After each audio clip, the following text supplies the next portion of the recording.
Elevemos nesse instante os nossos pensamentos em prece, procurando sintonizarmos com Deus, nosso Pai Criador, bem como com Jesus, nosso Mestre amado. Inicialmente agradecendo a bondade divina, as bênçãos, o amparo, a proteção que temos sempre recebido, seja nessa casa ou em tantos outros instantes de nossa existência, a nos concederem o amparo, a inspiração, as ideias e as luzes do que necessitamos em nossa caminhada, em nossa jornada terrestre. Queremos, Senhor, nessa hora, rogar ao Senhor que nos ampare e nos inspire nessa noite, de maneira a compreendermos, de maneira a refletirmos no tema, com todas as informações, com toda a riqueza que Ele nos traz, que a bondade e a misericórdia divina nos inspire nas palavras, nos comentários, bem como também nos ajude a fixarmos e guardarmos conosco as lições aprendidas. Finalmente, rogamos ao Senhor, Mestre, que nos traga bênçãos de saúde, de paz, que a bondade e a misericórdia divina se derrame sobre todos nós, mas não se limite a nós, sendo levada ainda aos nossos lares, aos nossos entes queridos, aos nossos amigos e inimigos, encarnados e desencarnados, onde houver dor, aflição, padecimento, que o vosso amor se faça presente, levando a paz, o consolo, a resignação e a fé. Ave Maria, cheia sois de graça, o Senhor é convosco. Bendita sois vós entre as mulheres, bendito o fruto de vosso ventre, Jesus. Mãe Santíssima, roga a Deus por nós, pecadores, encarnados e desencarnados, hoje, agora e sempre, que assim seja. E com a nossa prece, em nome de Deus, nosso Pai, de Jesus, nosso Mestre amado, e de Paulo de Tarso, patrono de nossa casa, damos por iniciado os estudos mediúnicos da noite, na santa paz do Senhor, que assim seja. Meus irmãos, hoje nós vamos estudar um tema que está presente em um dos últimos capítulos do Livro dos Médiuns, que é o capítulo, já lá no finalzinho, de número 29, conforme a programação, que foi feita para a gente aí nesse mês. Esse capítulo é intitulado Das Reuniões e das Sociedades Espíritas. Nós vamos observar que das 5 obras de Kardec, se a gente pegar o Pentateuco de Kardec, o Evangelho, o Livro dos Espíritos, o Livro dos Médiuns, o Céu, o Inferno e a Gênese, esse capítulo específico no Livro dos Médiuns vai tratar desse tema para nós, que é muito válido, que é o seguinte: o que é o contexto do capítulo? O movimento espírita no tempo de Kardec era praticamente fundado, se iniciava junto com o trabalho que ele nos levou. Como deveriam se organizar as reuniões espíritas? A partir das orientações que Kardec foi o condutor e o organizador para a gente. E mais, como deveriam se organizar as sociedades espíritas, as agremiações espíritas? É justamente isso que o capítulo vai tratar para a gente. Nós vamos ver que existem orientações aqui que são válidas até hoje, porque elas são de um caráter moral, e a moral a gente sabe que ela é atemporal. O tempo passa, ela não modifica-se. A boa moral continua válida, continua presente e necessária de ser observada. Então, Kardec vai trazer aqui para a gente elementos que devem marcar as reuniões e as sociedades espíritas. Tanto é que Emmanuel, no livro Seara dos Médiuns, vez ou outra vai fazer referências a alguns itens presentes aqui nesse capítulo. Então vamos lá. O nosso item de hoje já está lá no meio do capítulo, mais ou menos, e é o primeiro item que fala sobre as sociedades espíritas. Nós vamos ler o começo dele e vamos ver que é necessário a gente rever o que veio antes capítulo. Vejam só. Kardec começa dizendo: tudo o que dissemos das reuniões em geral se aplica naturalmente às sociedades regularmente constituídas. Ou seja, fala o seguinte: nós vamos começar a abordar sobre as sociedades espíritas. Tudo que a gente diz sobre as reuniões espíritas precisa ser observado. Portanto, vamos pegar o começo do capítulo, tá bom?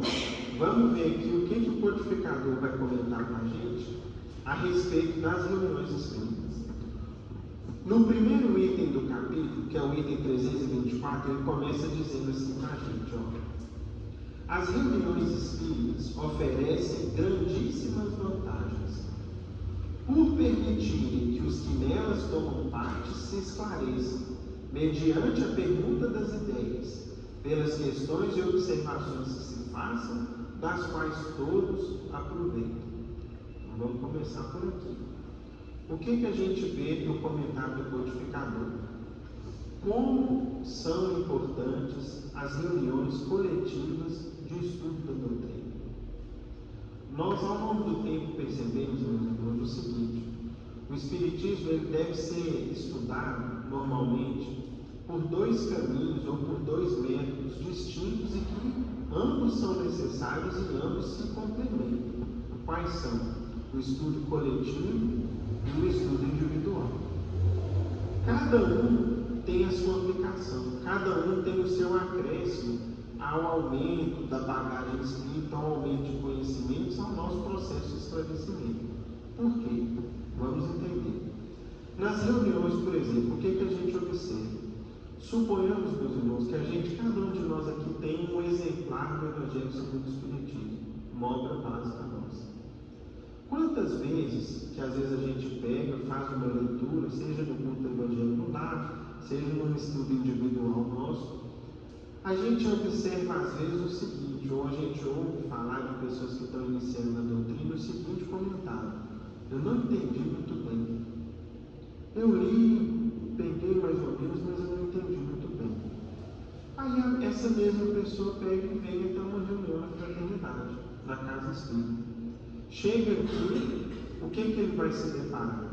Ele vai ter, às vezes, um ou dois companheiros um pouco mais experientes, mas que não possuem uma hierarquia, de maiorais, nada disso, o Espiritismo não tem isso. Nós somos irmãos que se ajudam. E nós vamos ver isso com muita clareza no estudo de hoje. E uma ou duas pessoas que já têm algum tempo de doutrina, já têm alguma bagagem de leitura, ou às vezes tem uma facilidade de exposição de didática, pega aquele item, aquele tema, e lê, e comenta, e às vezes vai frase por frase, palavra por palavra. Aí a gente chega à seguinte conclusão: meu Deus, quanta coisa que eu não tinha observado. Já aconteceu isso, sim ou não, com a gente? Várias vezes, né? O estudo coletivo tem essa grande vantagem. Além do que, meus irmãos, sempre a gente vai pegar um determinado tema e os comentários em torno daquele tema vão refletir muito das experiências pessoais de quem comenta, às vezes da natureza profissional, da ocupação que ele tem, se é uma pessoa mais jovem ou mais experiente. Tudo isso vai fazer com que se destaquem mais algumas nuances ou não, ou que se observe mais um determinado ponto ou não. Enfim, os estudos coletivos são altamente esclarecedores para nós. Por tudo isso, além de que nós precisamos considerar o seguinte: essa tarefa, meus irmãos, a que a gente se dedica, não é uma tarefa na qual a gente se encontra sozinho no plano encarnado da vida.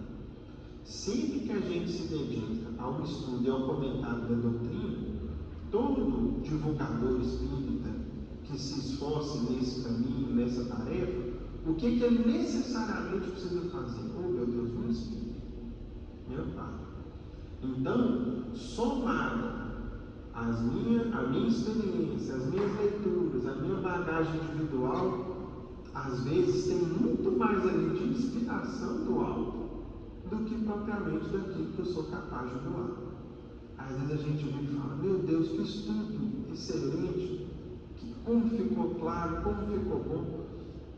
tenho certeza de que o mérito individual daquele que está encarregado do estudo é bem reduzido.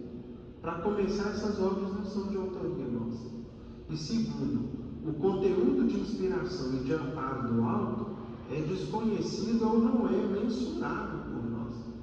Então, tudo isso o estudo coletivo nos proporciona, sendo, portanto, altamente esclarecedor. Agora, não é somente coletivamente que se estuda a doutrina, porque o nosso tempo é reduzido. Quantas e quantas obras que às vezes a gente traz alguma citação aqui, mas é impossível comentar a obra toda ou resumi-la. Na última terça-feira mesmo, no nosso estudo evangélico, nós trouxemos aqui uma rápida citação, por exemplo, do livro Libertação. É o 6º livro da obra de André Luiz, altamente esclarecedor. É possível a gente trazer e comentar ele todo aqui? Não é. Então, nesse ponto, entra o quê? Entra o estudo individual. Então, a gente tem que compreender que os dois são importantes e caminham juntos. Tá bom?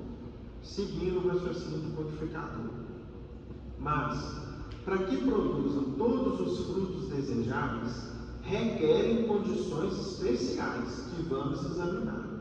Ou seja, uma reunião espírita não é uma reunião ordinária comum, é uma reunião especializada, que tem critérios, que tem parâmetros, que tem pontos que precisam ser observados. Todavia, sendo afinal cada reunião um todo coletivo, o que lhes diz respeito decorre naturalmente das instruções precedentes. Cabe-lhes tomar as mesmas precauções e preservar-se dos mesmos escolhos, dos mesmos obstáculos que os indivíduos. Essa é a razão por que colocamos em último lugar esse capítulo. Então, o que Kardec fala aqui ao final? Todas as instruções relativas ao médium individualmente, ao espírito individualmente, que essa obra tratou e que outras obras tratam, são de alguma forma aplicáveis às reuniões. Por exemplo, nós temos um capítulo aqui no Livro dos Médiuns que trata sobre a obsessão. Todos os cuidados que o médium, ou que cada um de nós precisa ter em relação à obsessão, os obstáculos que ela traz, são importantes de serem observados também nas reuniões. Porque se nós tivermos num grupo espírita um irmão nosso claramente obsidiado e nós não tivermos as cautelas necessárias, os cuidados necessários, ele pode comprometer a obra como um todo. Então, é importante que tudo aquilo que se aplica à pessoa seja observado na análise do todo, do coletivo das reuniões. Segue Kardec. As reuniões apresentam caracteres muito diferentes conforme o fim que se realiza. Por isso mesmo, suas condições intrínsecas também devem diferir. Segundo o gênero a que pertençam, podem ser frívolas, experimentais ou instrutivas. Então, aqui, ele vai trazer para a gente uma classificação bem básica sobre as reuniões espíritas.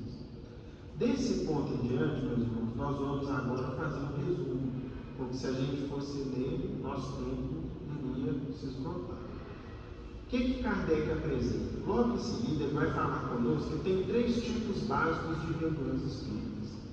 Nós vamos nos concentrar e nos dedicar ao 3º tipo, as reuniões instrutivas.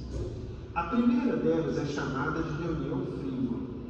Ele comenta aqui rapidamente, se compõe de pessoas que só veem o lado divertido das manifestações, que se divertem com as brincadeiras dos espíritos levianos, aos quais muito agrada essa espécie de reunião, de assembleia, a que não faltam por gozarem nelas de toda a liberdade para se exibir. Que reuniões são essas? Possivelmente, muitos aqui já ouviram falar daquela brincadeira do copo. Às vezes, quando a gente está lá na adolescência, na juventude, eu me lembro disso claramente. Às vezes, e a gente que é espírita, a gente precisa divertir as nossas crianças e jovens no seguinte sentido: não participe. Porque, meus irmãos, ali é feita uma invocação dos espíritos que estão ao nosso lado o tempo todo. E que numa circunstância como essa, ou seja, que espírito que se vai dedicar à brincadeira, à leviandade, a irresponsabilidade de meia dúzia ou de 10 crianças ou Alguns deles ali podem ter, inclusive, obsessores em sua companhia. E sempre é uma experiência mal sucedida. Por quê? Esses espíritos, por alguma maneira, vão conseguir se manifestar, às vezes vão provocar um efeito físico, e vão ter por consequência, por efeito ali o quê? Medo, vão aumentar o medo, vão aumentar às vezes a resistência com um ou outro jovem que está ali presente, por exemplo, ao ponto de achar que o espiritismo seria invocar o espírito para fazer um copo se mexer, né? Ou para provocar um ou outro efeito, quando na verdade a doutrina é algo muito mais amplo, mais rico, de abrangência, de objetivo, que tem simplesmente por objetivo maior a transformação moral da humanidade. Agora, o que uma brincadeira do copo demonstra ou ensina a esse respeito? Absolutamente nada. Pelo contrário, vai criar ali um preconceito, uma resistência que vai atrapalhar aquele jovem, no futuro um adulto, a compreender e a aprofundar-se num conjunto de conhecimentos tão destrutivos e tão sérios como é a doutrina espírita.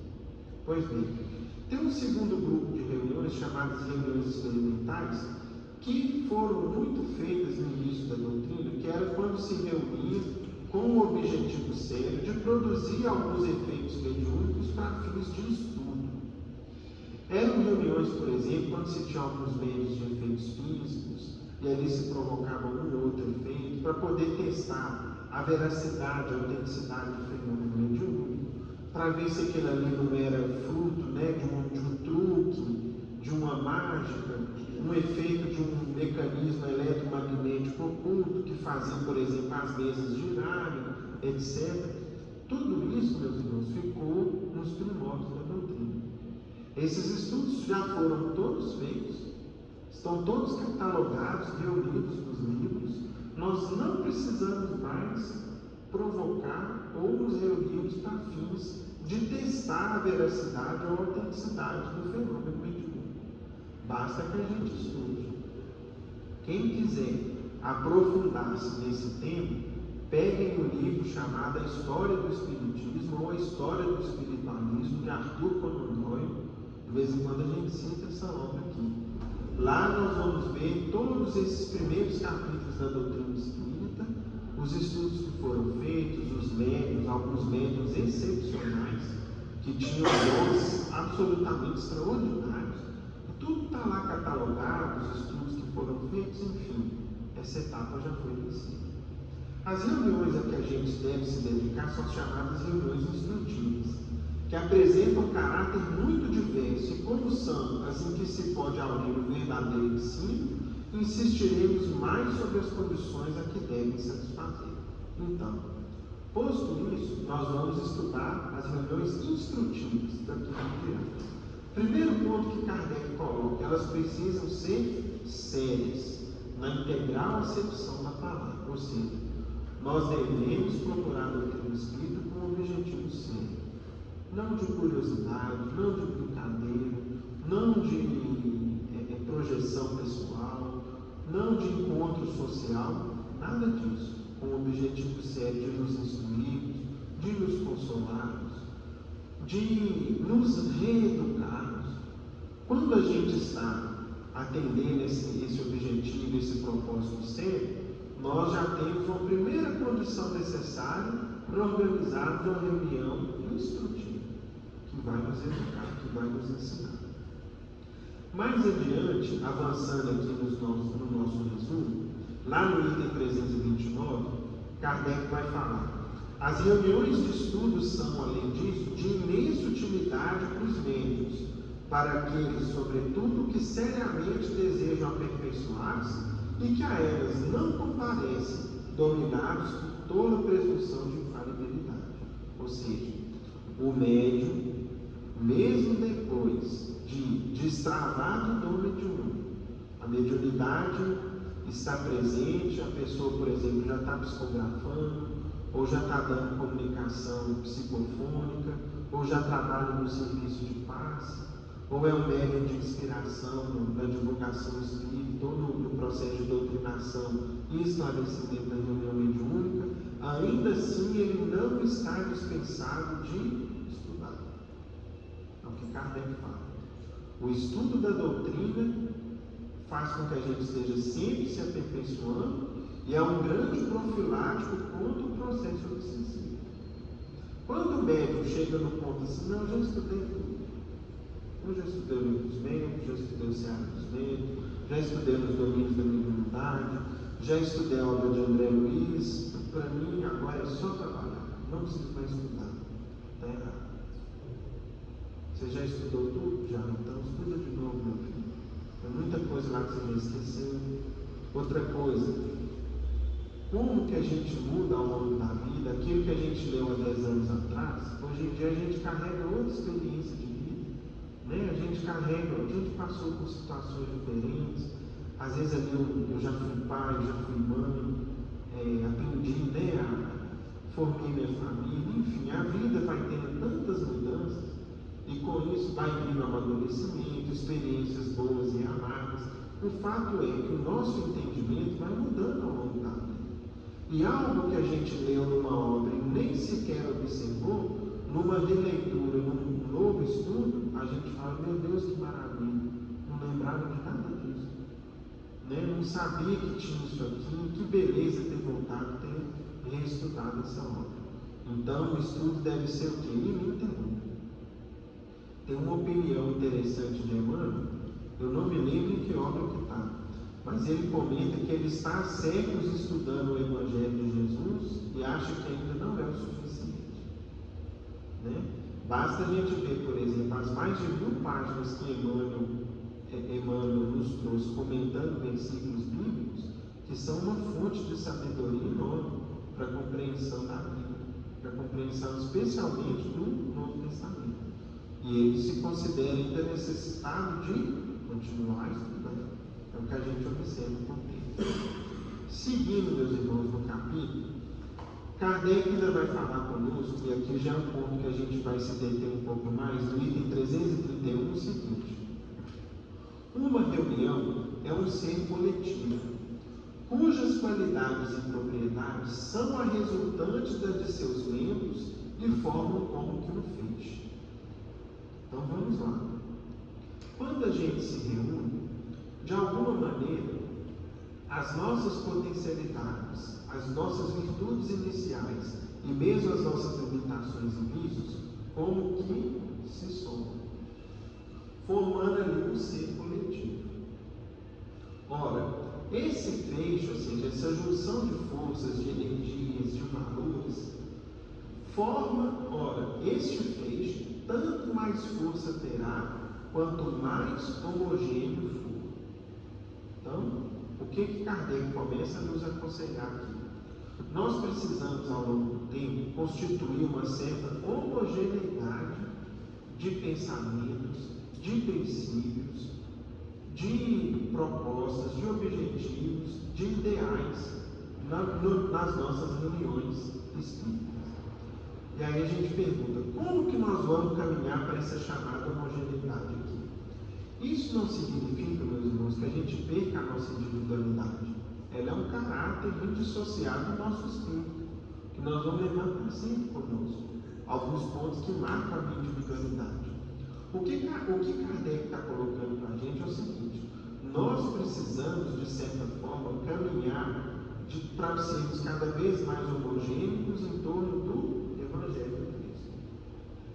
Quando a gente elege princípios comuns, ideais em comum, e procuramos, cada um, em sua batalha individual, em seu esforço individual, fazer a sua reforma íntima, a gente começa a construir essa homogeneidade.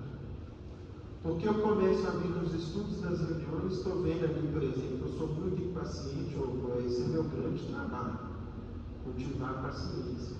Meu estupinho é curto, eu tenho que aumentar o estupinho e explodir menos, né? Outra hora, eu vou vendo nos estudos a necessidade do desapego às situações, aos bens materiais. Opa, esse aqui é meu grande trabalho. À medida que cada um de nós vai fazendo o seu esforço individual de aprimoramento, a gente vai, de certa forma, o quê? Se homogeneizando. Nós vamos nos assemelhando mais e mais à medida que a gente combate alguns vícios que ainda são muito intensos em nós e cultivamos algumas virtudes que ainda estão bem para baixo, que a gente precisa aprimorar. Se houver compreendido bem o que foi dito, e aí ele faz a citação aqui ao item 282, sobre a maneira por que os Espíritos são avisados do nosso chamado, facilmente se compreenderá o poder da associação dos pensamentos dos assistentes. Ou seja, essa homogeneidade vai fazer com que a gente, de certa forma, tenha mais força nas nossas reuniões, nos nossos estudos, nas nossas preces. Desde que o Espírito é, de certo modo, atingido pelo pensamento, como nós somos pela voz, 20 pessoas unindo-se com a mesma intenção terão necessariamente mais força do que uma só. Mas, a fim de que todos esses pensamentos concorram para o mesmo fim, preciso é que vibrem em uníssono, ou seja, em um só tom, em uma só vibração. E lá na frente ele vai falar conosco. Toda reunião espírita deve, pois, tender para a maior homogeneidade possível. E no item seguinte, sendo o recolhimento e a comunhão dos pensamentos as condições essenciais a toda reunião séria, fácil é de compreender-se que o número excessivo de assistentes constitui uma das causas mais contrárias à homogeneidade. Vejam que interessante. Aqui nós já vamos começar a construir o que ele vai desenvolver melhor no item 334. Se nós precisamos, meus irmãos, caminhar para uma certa homogeneidade de pensamentos, como que nós vamos conseguir isso de maneira mais efetiva ou em menor tempo? Por uma assembleia pequena ou por uma assembleia muito numerosa? É mais fácil a gente chegar num consenso, chegar num acordo, num pensamento coletivo único, um grupo menor e reduzido de pessoas, de 20 a 30 pessoas, ou 200, 300, 400 pessoas. A conclusão, é lógica, imediata, de que quanto maior o grupo, mais difícil vai ser a construção dessa homogeneidade. Não há, é certo, nenhum limite absoluto para esse número, ou seja, Kardec não põe o número máximo X. E bem se concebe que 100 pessoas suficientemente concentradas e atentas estarão em melhores condições do que estariam 10 se distraídas e bonito, ou seja, ali agitadas. Mas também é evidente que, quanto maior for o número, tanto mais difícil será o preenchimento dessas condições. Aliás, é fato provado pela experiência que os círculos íntimos de poucas pessoas são sempre mais favoráveis às belas comunicações pelos motivos que vimos despender. Então, a própria experiência já vem mostrando isso. Nós vamos dar sequência no nosso item de hoje, nesse assunto.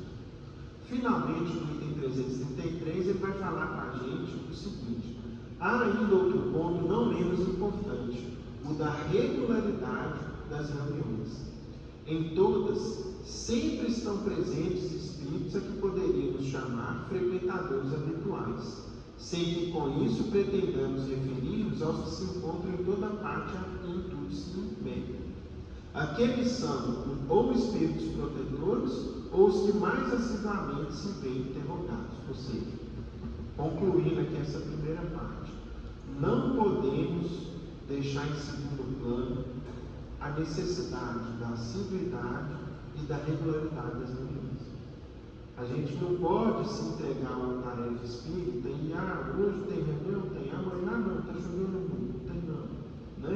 Não, hoje está quente demais, o calor está insuportável, também não tem reunião. Não, tem jogo de futebol, não tem reunião. Enfim, né?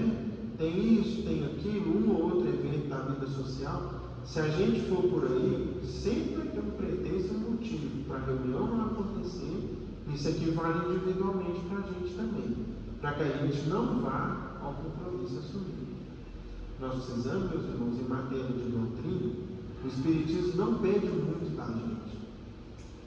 Observe que o Espiritismo, ninguém deve ter profissionalismo religioso, ou seja, a doutrina não quer ninguém com dedicação exclusiva. Eu vivo do Espiritismo. Eu vou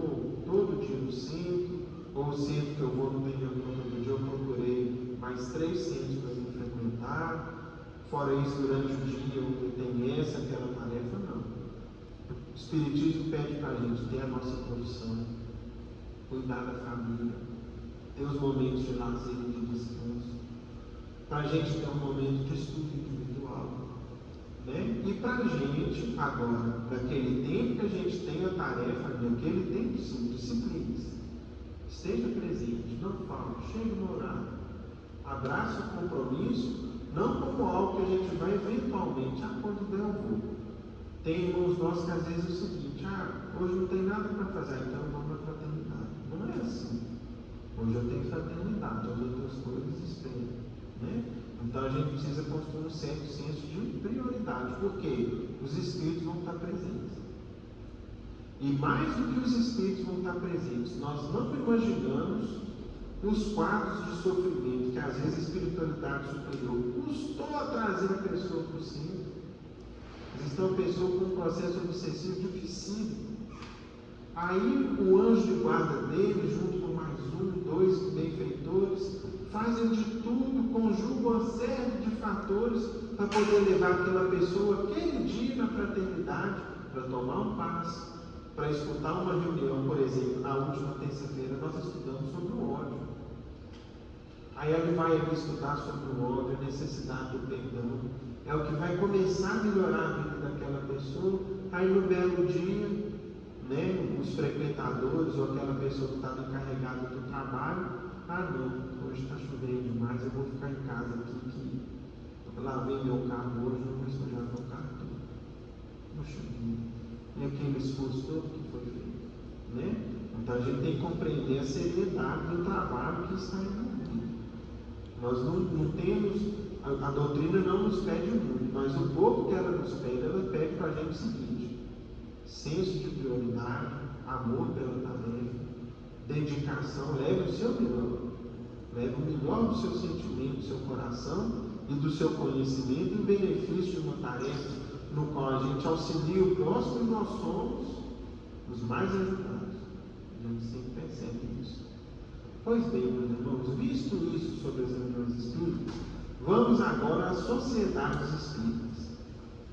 E Kardec começa nos dizendo: tudo o que dissemos das reuniões em geral, que a gente acabou de resumir, se aplica naturalmente às sociedades regularmente constituídas, as quais, entretanto, têm que lutar com algumas dificuldades especiais, oriundas dos próprios laços existentes entre os seus membros.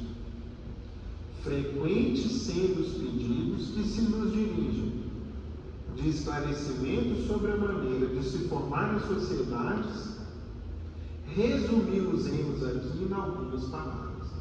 Então Kardec começa dizendo o seguinte: olha, vocês não imaginam quantos pedidos nós recebemos sobre oriente-nos a formar uma sociedade espírita.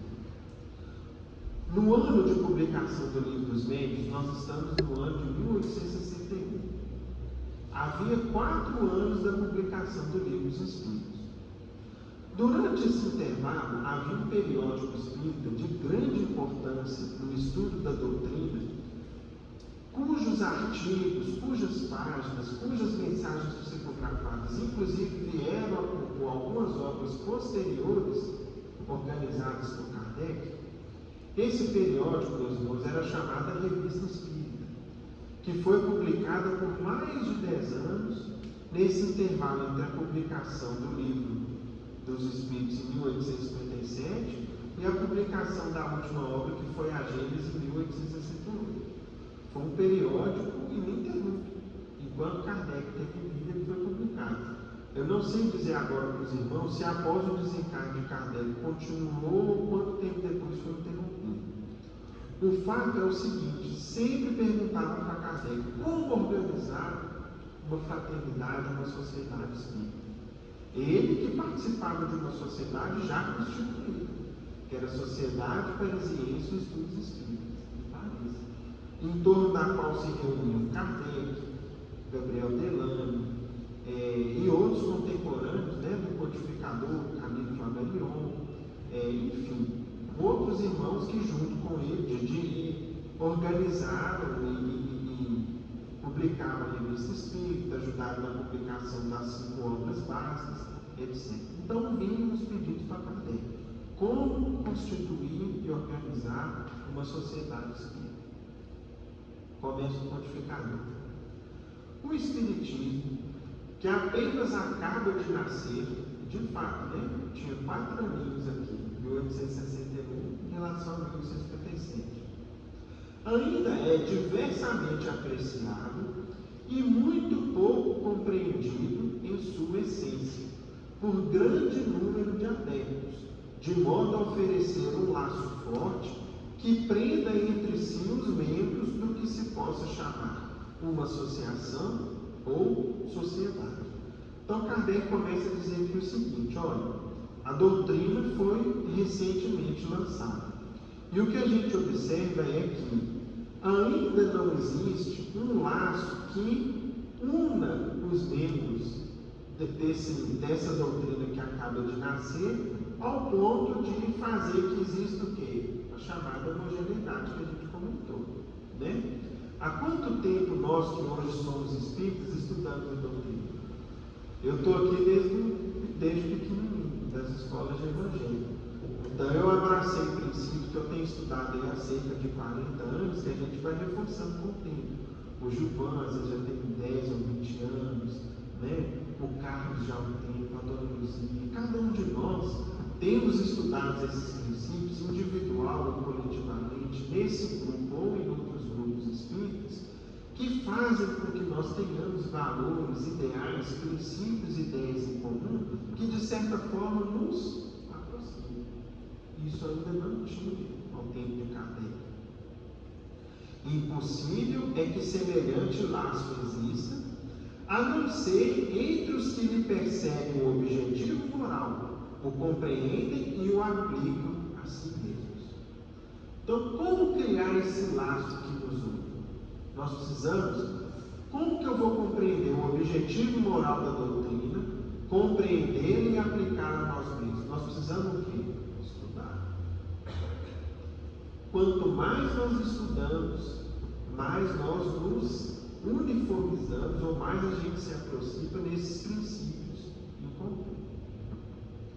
Entre os que nele veem fatos mais ou menos curiosos, nenhum laço sério pode existir. Ou seja, se as pessoas que procuram a doutrina estão ali interessadas em ver uma mesa de bar, em assistir uma sessão de pintura mediúnica, uma sessão de materialização, né? Estão ali ou procuram ali uma mensagem de um pai desencarnado, de uma mãe, de um parente que já se foi, e estão curiosos para ver como é que isso funciona, todos esses princípios não foram cultivados ainda.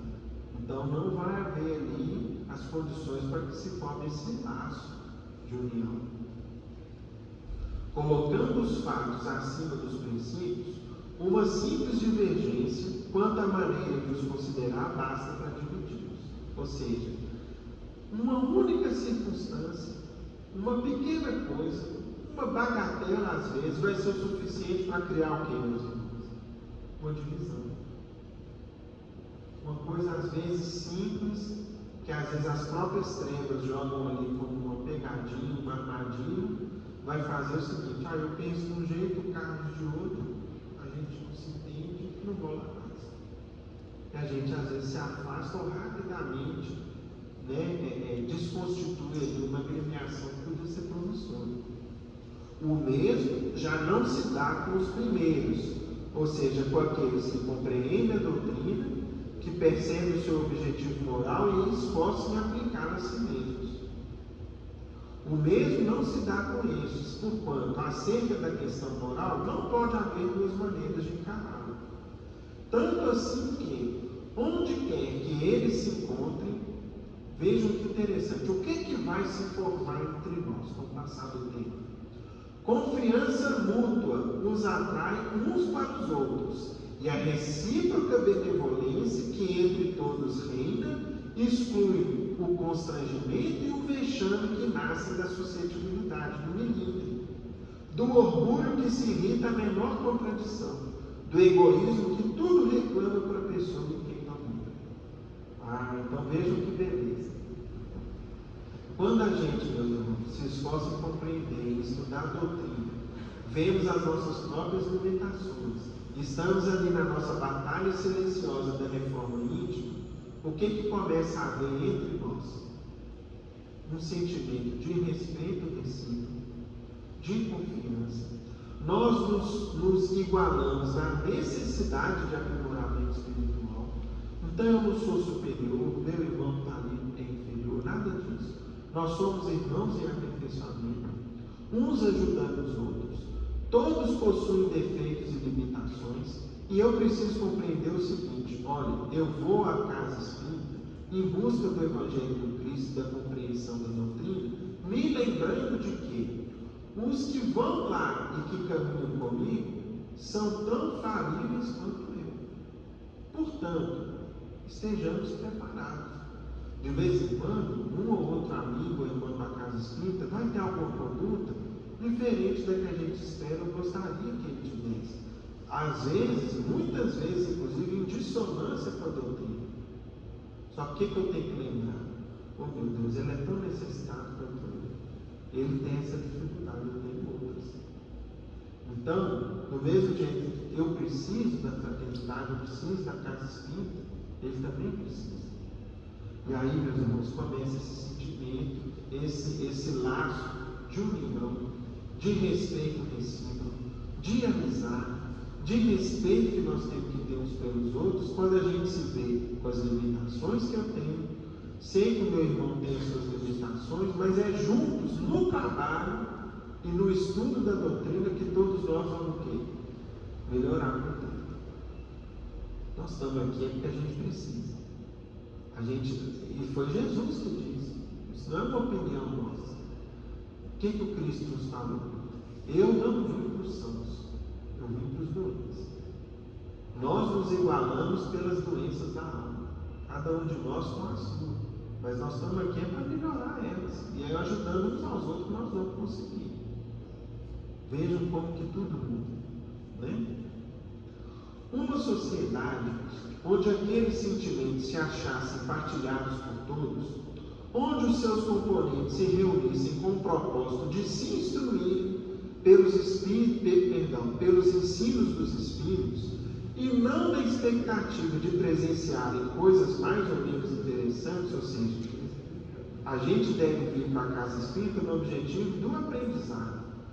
Aí, quem sabe eu vou lá hoje e vai acontecer um fenômeno físico, que esse pedestal aqui vai sair levitando, né? Nossa, eu sempre quis ver aqui, que dia que vai acontecer isso? Nada disso, né? Nenhuma expectativa quanto a uma demonstração fantástica por parte dos Espíritos. A demonstração deles, meus irmãos, já está na nossa vida. Tem coisas que nos acontecem, meu Deus, olha o que Deus nos protegeu, me livrou. Precisa de demonstração, às vezes, mais clara do que isso. Quantas e quantas situações acontecem conosco assim no dia a dia, né? Então, quando a gente se reúne com o propósito de nos instruirmos e não com a curiosidade de vermos um fato maravilhoso, ou para fazer cada um que a sua opinião prevaleça, ou seja, hoje eu vou lá, eu quero dar uma palestra brilhante, eu quero arrancar muito elogio hoje, quero que as pessoas no final do estudo batam palmas para mim. Está tudo errado, né? Está tudo errado. A gente vem aqui em primeiro lugar para se instruir. Quando eu estou aqui falando, o ouvido que está mais perto da minha boca é o meu. Então eu sou o primeiro a ouvir o que eu estou falando no propósito de aprender. Então, ou seja, eu não tenho que vir aqui para aparecer, para evidência pessoal, para ter não sei quantas visualizações na plataforma social, nada disso. Isso tudo tem que estar esquecido por nós. Esses objetivos, deixa eu voltar a frase toda, porque eu fui explicando os pedacinhos e acaba que a gente perdeu ela toda. Deixa eu pegar do início.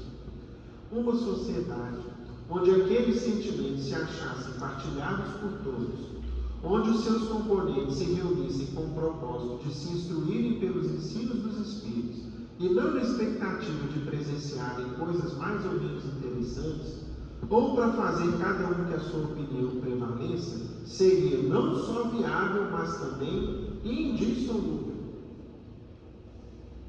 Quantos anos essa casa funciona? Há mais de 70. E se Deus quiser, nós vamos fazer, nós todos, hein? Cada um tem uma partezinha do trabalho. Nós vamos fazer com que essa casa prevaleça e atravesse o tempo. Como? Tem desafios, tem dificuldades, tem armadilhas, talvez todos os dias. Mas quais os princípios? Esses que estão aqui. Se nós cultivarmos esses laços e esses propósitos, nós vamos fazer com que essa sociedade seja indissolúvel. Ela vai vencer o tempo.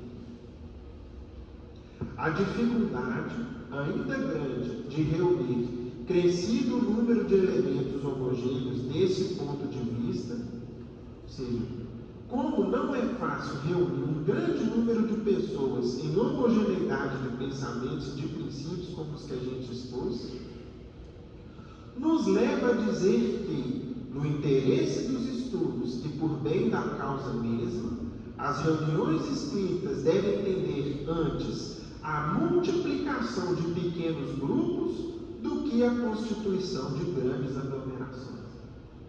Aqui, ó. Então, o princípio básico da expansão da doutrina. Qual que é o esforço nosso na divulgação, em fazermos com que a doutrina viaje o mundo, se solidifique no coração das pessoas e leve esse esclarecimento todo que a gente recebe aos mais remotos e distantes recantos? Nós vamos precisar construir, quebrar esse salão aqui, fazer um salão para 500, para 1000 pessoas? Não. Tem um exercício interessante, meus irmãos, nós que frequentamos a casa há mais tempo, se a gente parar para pensar quantas pessoas já passaram aqui, ficaram aqui por um tempo e saíram, é muita gente. Não caberia aqui nem se a gente multiplicasse por 10 o tamanho desse salão. Agora, esse é o princípio de expansão da doutrina no mundo. O que Kardec está nos orientando aqui?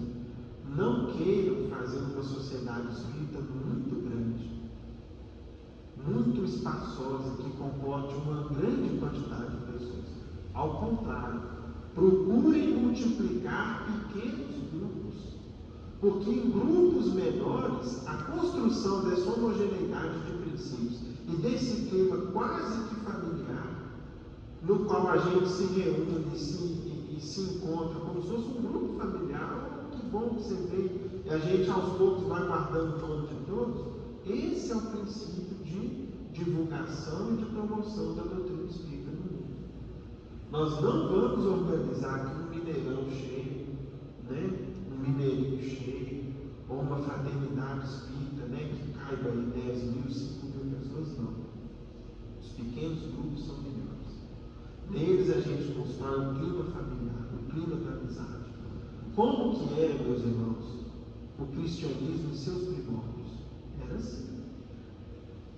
A Casa do Caminho, cuja descrição pormenorizada encontra-se no livro Paulo Estevam, Romance Mediúnico Germano, vai mostrar para a gente a primeira igreja cristã do mundo como sendo um anexo da casa de Pedro, cujos frequentadores aprendiam ali os princípios, aprendiam ali a interpretação do Evangelho, copiavam as anotações de Mateus, que foi a primeira anotação evangélica que a gente tinha, porque se a gente pega a Bíblia hoje, nós temos lá os 4 evangelhos: Lucas, Marcos, João e Mateus.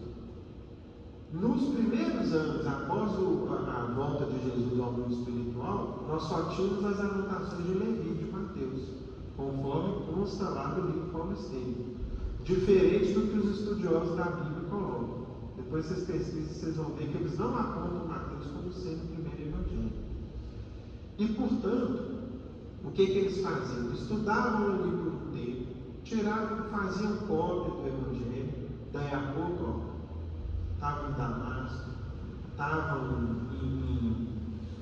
em Jerusalém, estavam em Roma, estavam em Alexandria, estavam na Macedônia, ou seja, é como a gente recebe a semente aqui, depois a semente vai ser plantada em outro terreno. Mas não preocupou-se ali na construção de um templo para centenas de pessoas.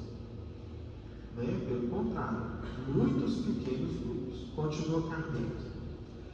Esses grupos, correspondendo-se entre si, visitando-se perguntando observações, podem desde já formar o núcleo da grande família espírita, que um dia consociará todas as opiniões e unirá os homens por um único sentimento, o da fraternidade, trazendo muita caridade cristã. Vejam que interessante.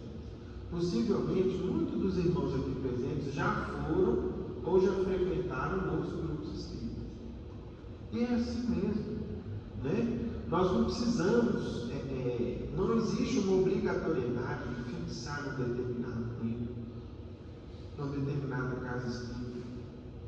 Ninguém numa casa espírita séria vai ter ali um trabalho de, por exemplo, a Laurinha subiu, Laurinha, você sumiu, cadê você? Você é do grupo aqui, você é da casa, volta para cá. Não é assim. Até porque, meus irmãos, a gente observa com o passar do tempo o seguinte: às vezes, cada um de nós vai se familiarizar e vai se adaptar melhor em uma determinada casa espírita. Às vezes a gente vai por anos numa determinada instituição, gosta dali, aprende muito, até um dia, por exemplo, que a gente chega no solar. E aqui a gente chega e fala, como eu gosto de lá, e vai formando amizade, vai conhecendo as pessoas, e às vezes a gente então se aquieta ou se fixa numa determinada casa. Como também é absolutamente normal alguém vir aqui, passar por algum tempo, aprender algumas lições, e num belo dia ir ao Albino Teixeira e gostar mais de lá e ficar lá. Ou ir ao irmão Glacos ali perto da PUC, e lá se acostuma, gosta, passa a frequentar, ou vai no teatro maior, lá no Alto da Afonso Pena, né? Ou vai no grupo Espírita Emmanuel, no Carlos Prates, ou vai no Bezerra de Menezes, ou vai no enfim, né? Os muitos grupos estão aí, não devem ser grupos numerosos e muito grandes, mas, uma vez frequentando e participando, que a gente procure levar o melhor que nós temos em benefício do trabalho daquela casa. No item seguinte, antes da gente passar para a página de Emmanuel e concluir o nosso estudo, nós vamos ver o codificador dizendo o seguinte, já vimos de quanta importância é a uniformidade de sentimentos para a obtenção de bons resultados. Necessariamente, tanto mais difícil é obter essa uniformidade, quanto maior for o número. Nos agregados pouco numerosos, todos se conhecem melhor, e há mais segurança quanto à eficácia dos elementos que para eles entram. O silêncio e o recolhimento são mais fáceis, e tudo se passa como se fosse em família. Então, verem interessante? E Kardec diz o seguinte: as grandes assembleias excluem a intimidade, pela variedade dos elementos de que se compõem, exigem sedes especiais, recursos peculiares e um aparelho administrativo desnecessário nos pequenos grupos. A divergência dos caracteres, das ideias, das opiniões, aí se desenha melhor e oferece aos espíritos perturbadores mais facilidade para semearem a discórdia. Vejam que interessante. Então, o que acontece? Se um grupo espírita começa a crescer demais, o que vai ser necessário, meus irmãos? Vai ter que, às vezes, fazer uma obra muito grande, vai precisar de um volume grande de dinheiro, vai demandar ali um corpo administrativo, ou seja, as coisas vão tomando um pote que vai trazendo ali, vai envolvendo cada vez mais situações que complicam. Por exemplo, nessa casa, todo o trabalho que se exerce aqui é voluntário. Até mesmo na administração da casa, alguns irmãos dedicam uma parte do seu tempo, enquanto aqui frequentam, para poder auxiliar na administração. Agora, quem que trabalha aqui de maneira remunerada? O zelador e a esposa, que são o Júlio e a Rita, que trabalham, né? Eles estão aqui no dia a dia, fazem a limpeza, tem os banheiros, os espaços são amplos, precisam aí, né, do asseio e da higiene necessária. Fora isso, graças a Deus, todo o trabalho é voluntário, em algumas horas que as mais diversas frentes de trabalho que tem, em algumas horas que os seus colaboradores têm para poder doar voluntariamente. Então nós temos aqui o consultório odontológico com trabalho voluntário, nós temos assistência médica com trabalho voluntário, o atendimento de um ambulatório, de uma pequenina farmácia com trabalho voluntário, temos o trabalho de preparação e de servir a sopa voluntário, temos um trabalho de conserto de eletrodoméstico voluntário, de distribuição de sapatos voluntário, de distribuição de cestas voluntário, de ensino à criança, ao jovem, ao adulto voluntário. Por quê? Porque nós não crescemos demais, né? Então, vejam que isso aqui, meus irmãos, é um princípio deixado pelo codificador. Vocês observem que aqui Kardec está dando alguns princípios muito importantes e que a gente não pode deixar de observar. Ao mesmo tempo, o que acontece? Se a casa fica muito grande, uma grande quantidade de pessoas, é mais fácil, por exemplo, num grupo muito numeroso, os espíritos perturbadores pegarem uma pessoa ali, às vezes mais excêntrica, e fazerem ela o que? Um elemento de perturbação. Né? Num grupo de 20 ou de 100 pessoas, às vezes a gente conhece melhor cada um do que num grupo de 1000 pessoas. Num grupo de 1000 ali é muito mais fácil escolher um ou 10 para poder formar, às vezes, ali uma panelinha e criar confusão, criar divisão dentro da casa espírita. Vejam que interessante, né? Tanto é que lá na frente ele fala, ó, 20 grupos de 15 a 20 pessoas obterão mais e muito mais farão pela propaganda da doutrina do que uma assembleia de 300 ou de 400 indivíduos. Tá joia? Vamos agora para Emmanuel, lá no livro Seara dos Membros. Ele vai dizer para a gente, numa página intitulada Aliança Espírita, o seguinte: aliando as sociedades espíritas para salvaguardar a pureza e a simplicidade dos nossos princípios, é forçoso considerar o imperativo da aproximação no campo de nós mesmos. Ou seja, primeiro ponto, as sociedades espíritas devem ser o quê? Fraternas entre si. Nós temos já as entidades que reúnem as sociedades espíritas. Por exemplo, aqui em Minas é a União Espírita do Meio. Lá, as sociedades espíritas têm o seu registro, podem colher lá uma orientação, por exemplo, quanto ao estatuto social, as obras básicas, podem ter lá irmãos voluntários para ajudar a implementar um estudo doutrinário, um estudo evangélico, um estudo bíblico, etc. Então, existe já uma entidade que nos agrega, tal como existe a nível nacional a Federação Espírita Brasileira, né? E que cada entidade dessa tem funções específicas. Por exemplo, a FEB tem algumas funções importantíssimas, entre elas a publicação e o trabalho editorial dos livros espíritas. Grande parte dos livros do Chico ele doou os direitos autorais para a Federação Espírita Brasileira. Então, qual é o compromisso que eles têm? Estarem sempre publicando, deixando o livro espírita acessível, a um bom preço, etc., entre outros, né? De certo, ninguém pode exigir que o próximo pense com cabeça diversa da que possui. Cada viajante vê a paisagem da posição em que se coloca, e toda posição renova as perspectivas. União, desse modo, para nós, não significa imposição do recurso interpretativo, mas, acima de tudo, entendimento mútuo de nossas necessidades, com o serviço da cooperação atuante, a partir do respeito que devemos uns aos outros. Então, o que Emmanuel está falando? Quando a gente fala em matéria de homogeneidade, não significa que nós vamos impor um ponto de vista interpretativo aos nossos irmãos.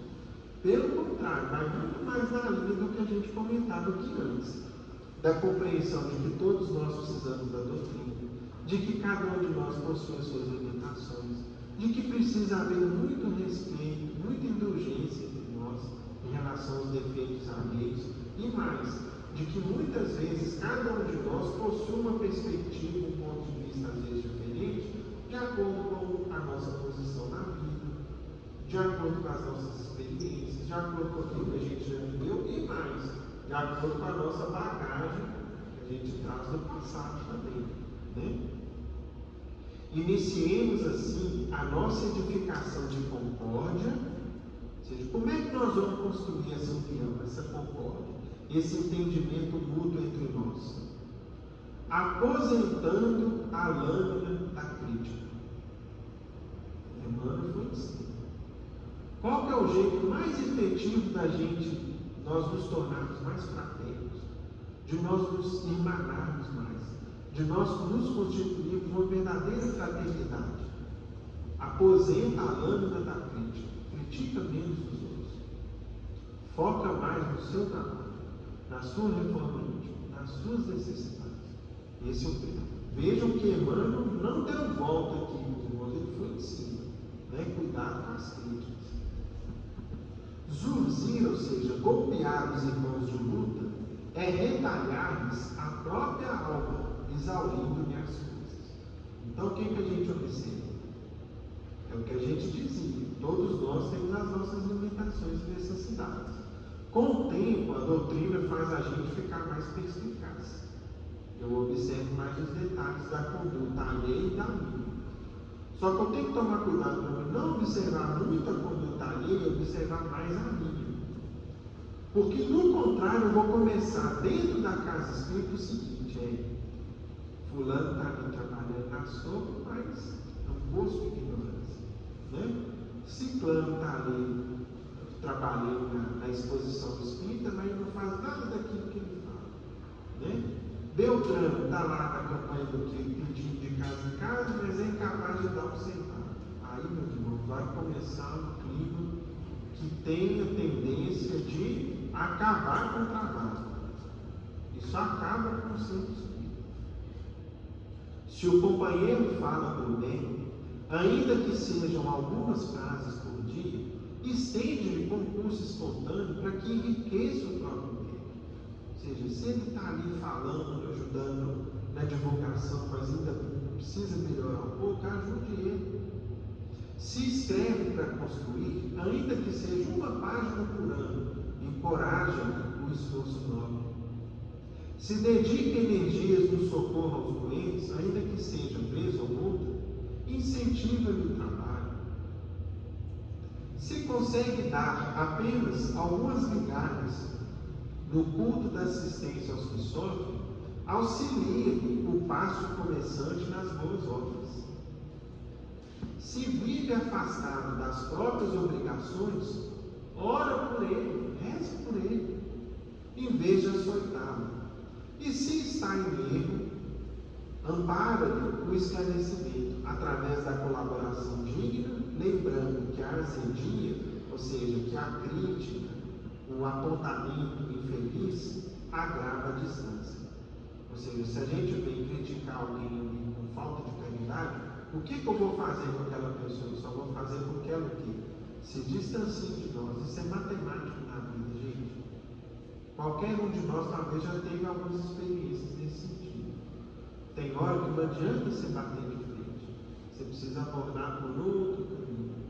Às vezes com carinho, com jeito, a maneira de falar tem que ser diferente, né? E às vezes esperar o tempo ali para que as coisas modifiquem, as coisas se transformem. Conclui, Emmanuel. Educarás ajudando e unirás compreendendo. Jesus não nos chamou para exercer a função de palmatórios na instituição universal do Evangelho. A palmatória hoje em dia está extinta, né? Mas vocês já devem ter ouvido falar. Eu não peguei esse tempo, mas antigamente na sala de aula, você pegou, dona Ana? Antigamente na sala de aula, dependendo ali, se você errasse a pergunta, não estivesse comportando bem, o aluno tinha que estender a mão para o professor, né? E vinha uma palmada, às vezes um golpe ali com um pedaço de madeira, enfim, né? Que era para corrigir. O tempo mostrou que esse método de ensino não é eficaz, felizmente, né? Então, o que Emmanuel está falando aqui? Nós não somos palmatórios do Evangelho. Nós não temos função nenhuma de sair batendo os outros com doutrina para consertar a vida alheia, né? E continua. Jesus não nos chamou para exercer a função de palmatórios na instituição universal do Evangelho. E sim, foi categórico ao afirmar: os meus discípulos serão conhecidos por muitos se amarem. Isso aqui, gente, é a chave.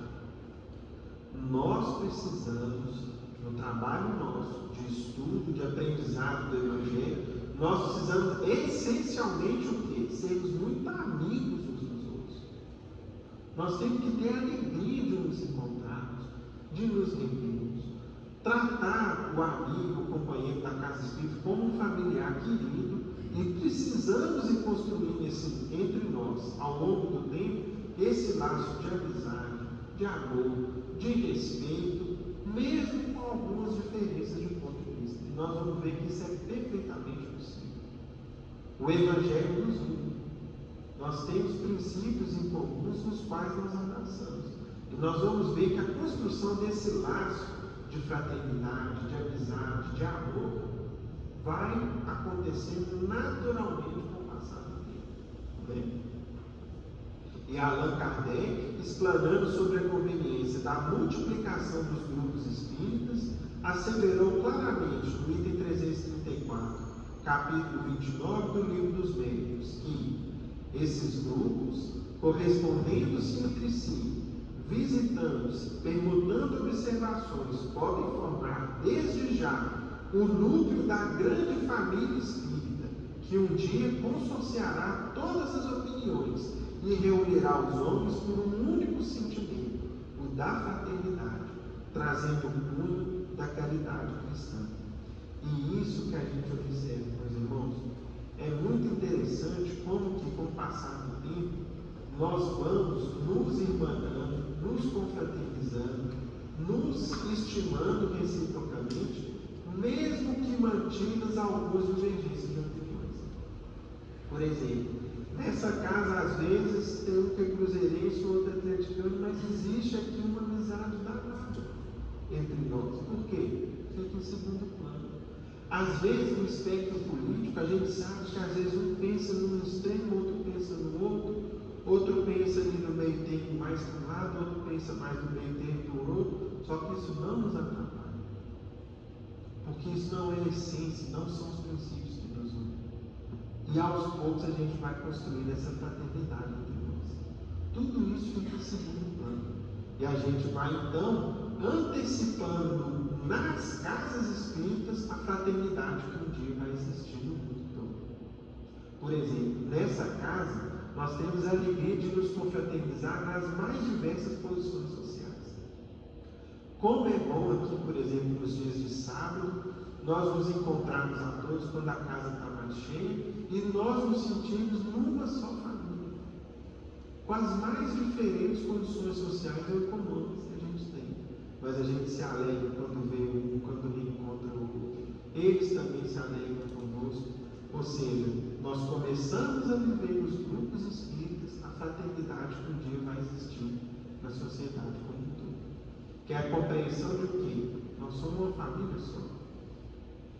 Não importa cor de pele, nacionalidade, preferência política, gosto futebolístico, aptidão artística, enfim, nada disso. O que importa é que a gente é irmão uns dos outros. E isso nos une, esses princípios nos unem. A gente começa a construir no seio espírita, na nossa instituição de aprendizado e de divulgação da doutrina, a fraternidade um dia que vai existir no mundo como um todo. Bom, meus amigos, eu acabei, vocês me desculpem, avancei um pouquinho no tempo de vocês.